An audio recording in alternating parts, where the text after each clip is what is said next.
Whether you are a university student, stay-home parent, office worker, recent layoff, if you are looking for a way to make money online from the comfort of your home, this is for you. Hello, I'm Z, a digital nomad who has been fortunate enough to earn a six-figure income while teaching online part-time. In today's video, we have got a double scoop here. So part 1 will be busting the online myth, and part 2, I'll be sharing my 3-level framework on how I actually built my online tutoring business and how to make sure that you actually get to earn a consistent income.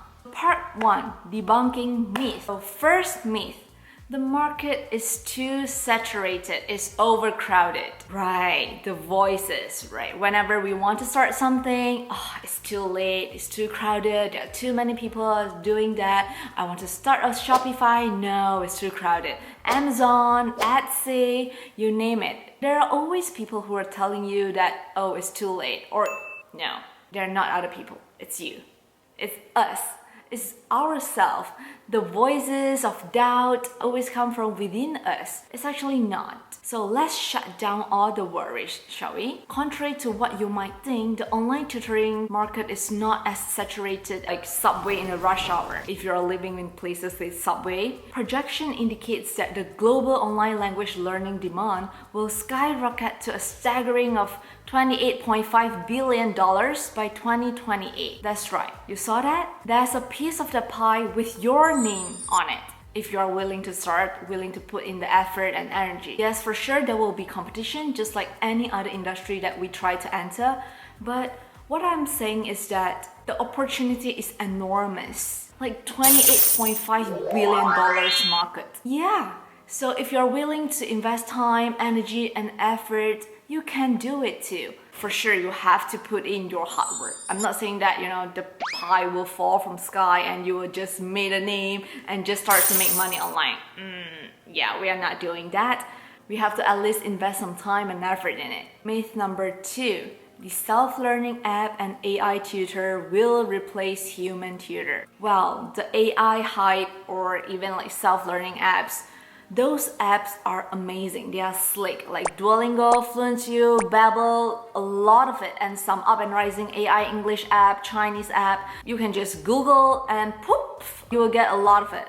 But I honestly think they are not replacing human tutor anytime soon. Yes, self-learning app can be fabulous in reading and writing. I'm not denying that, okay? I use them too, and it's amazing. I love it when it comes to reading and writing. But when it comes to speaking and listening, okay, we can do listening on YouTube, podcasts, but when it comes to speaking, the heart of language, it's a bit of a bumpy ride. That's when us, the human tutor, can fill the gap. Okay, I mean, not filling the gap, we are always here. We have been here for quite some time. We are here to offer the live interactions, customized guidance, and the personal touch. Because sometimes when we are learning ourselves, we get bored. Like me, I get distracted easily, especially I'm doing my self-learning. I need to go to the toilet, I need to reply my email, or maybe I should start researching, yada yada yada. So having a personal human tutor is still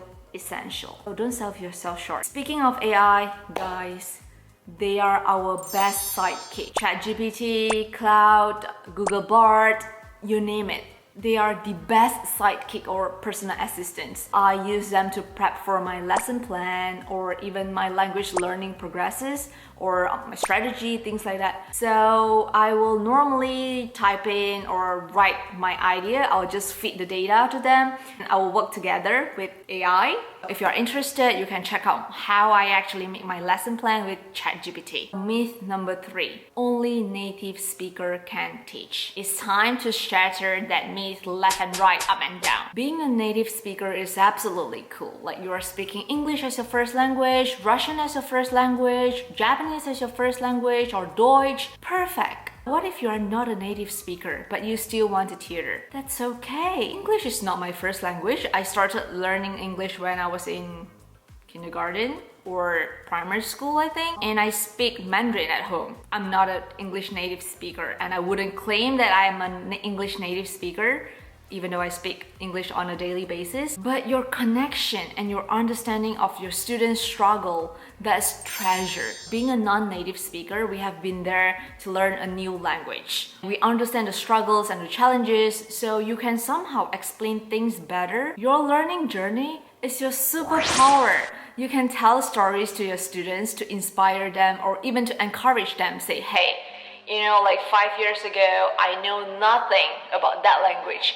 But if I can do it, I'm here to help. So if you put enough effort and if you put enough time in it, you can do it. And I am here to help. I'm here to assist you. So it kind of like boost them up a little bit, like lifting that up a little bit, give them some hope, and they will keep going. Your unique perspective is a gift, especially when you can really resonate with your student. They will really appreciate that. Remember, teaching isn't just about expertise. It's about building connections, sincerely wanted to help, sharing your experience. And hey, if you need an example, hello. Yes. Myth number 4. Years of experience is a must. Here's the truth. Nobody kicks off as a guru or expert. We all start somewhere, somehow. Teaching is a skill that grows with practice. The more you teach, the more you grow, the better you get. Some complaints, portfolio building, and a lot of learning. But that's okay. Every pro started as a newbie. Like nobody was like, hey, I'm a guru, I'm professional in golf or whatever. No, nobody says that.